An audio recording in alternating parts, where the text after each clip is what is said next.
It's been 6 months since Tom Brady did the unthinkable.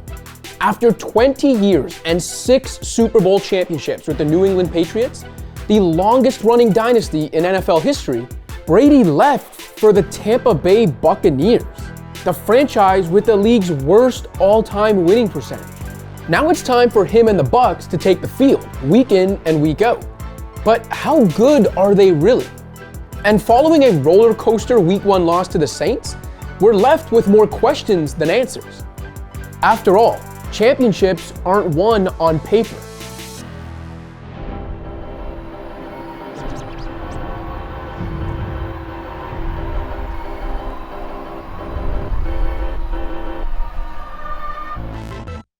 A consensus developed this offseason suggesting that the Bucs are good enough to make the playoffs at the very least. ESPN ran a full season simulator that indicated the Bucs would reach the NFC Championship game, while NBC's Peter King predicted they would win Super Bowl 55, which is actually scheduled to be played in what many are now calling Tampa Bay.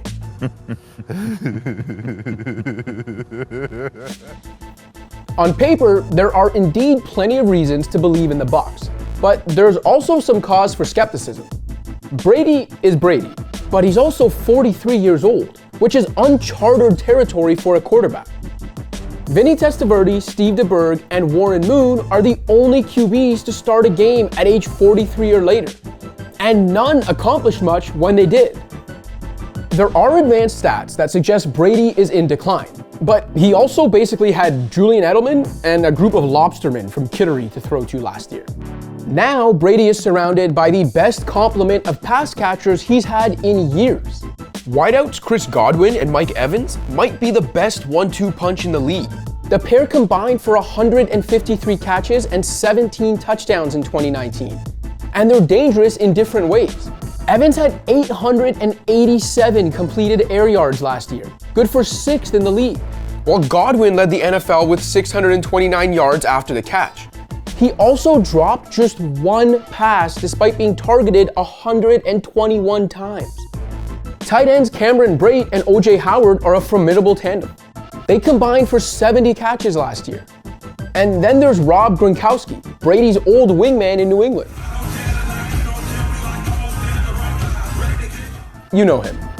Gronk's now 31, and he was pretty banged up when he retired after the 2018 season. But if he's got anything left in the tank, and we can't be too sure after a 2-catch, 11-yard showing in Week 1, he'll make for a damn good weapon for Brady and another chess piece for head coach Bruce Arians and offensive coordinator Byron Leftwich to deploy in different ways. With the game on the line, Brady in the pocket, end zone bound, and it is caught by Gronkowski to make it 20-18. One of the keys to Brady's longevity has been his ability to keep from taking hits. However, Arians coached QBs tend to get pressured and hit quite often. Jameis Winston was blitzed a league-high 241 times and sacked 47 times a year ago under Arians. In 2016, Carson Palmer took 40 sacks throwing for Arians in Arizona. Last season, Brady already led the league with 40 throwaways and was 3rd behind only Winston and Jared Goff with 118 poor throws. And Brady took 3 sacks in the opener against New Orleans. For what it's worth, Pro Football Focus graded Tampa's O-line as the 7th best in the league last year, and 4 of 5 starters are back, with first-round pick Tristan Wirfs slated to slide in at right tackle. There are plenty of unanswered questions about what the Arians-Brady offense will look like once they're in the swing of things. Arians likes to throw deep. No risk it, no biscuit, as he often likes to say. And he's worked with a variety of quarterbacks with a variety of skill sets throughout his career. Peyton Manning, Ben Roethlisberger, Andrew Luck, Carson Palmer, Winston, Ryan Fitzpatrick. Arians has led one of the 3 deepest passing attacks in football in 9 of his past 11 seasons as head coach or offensive coordinator. Brady and the Patriots ranked in the top 10 just once. So it's safe to assume Arians and Leftwich need to change their offense to suit Brady, who tends to rely on a lot of short and intermediate throws. So growing pains early in year 1 shouldn't surprise anyone. On the other hand, Brady's good at protecting the ball. he's thrown just 29 interceptions across the last 4 seasons. By contrast, his predecessor Winston threw 30 picks last year alone. The Saints, however, picked off Brady twice, including a pick 6. So maybe it's just a Tampa thing? One of the understated outcomes of giving the ball away like that is what it does for field position. After a Winston interception last year, opponents took over inside the Bucs' 40-yard line 14 times. No other team was put in a similar situation more than 9 times.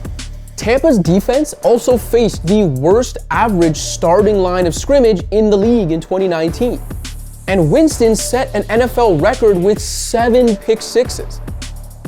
If anything, Brady ought to help the defense immeasurably just by not giving the ball away so frequently.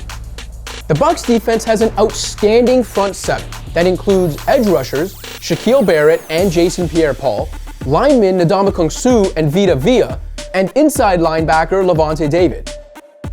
Though the Bucs rank 15th in yards allowed and 29th in points allowed, those stats don't indicate the strain Winston's picks put on their defense. Defensive coordinator Todd Bowles had the Bucs blitz more than every team in the league except one, and that defense returns 10 of 11 starters, with safety Antoine Winfield Jr., a second-round pick, assuming the lone open spot. The Bucs did benefit from some injury luck last year, particularly in the defensive secondary. In 2018, that secondary endured a whopping 46.8 adjusted games lost due to injury.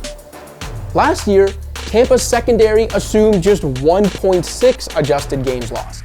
That level of health is simply not sustainable, and some overall regression in defensive performance is likely because of it. But the defense still should be fairly solid. And we can't not talk about Bill Belichick, or more so his absence for Brady, who's in new surroundings, with new coaches, with little chance to prepare on the field during the offseason because of the COVID-19 pandemic. The Patriots famously did things a certain way.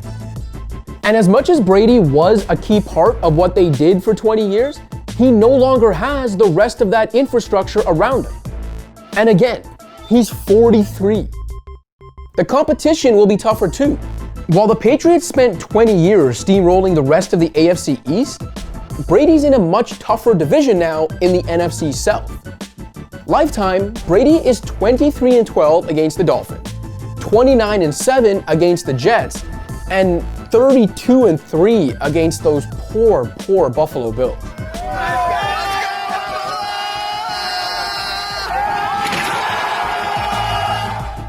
The Saints are a perennial Super Bowl contender and can safely be penciled into one of the 7 NFC playoff spots.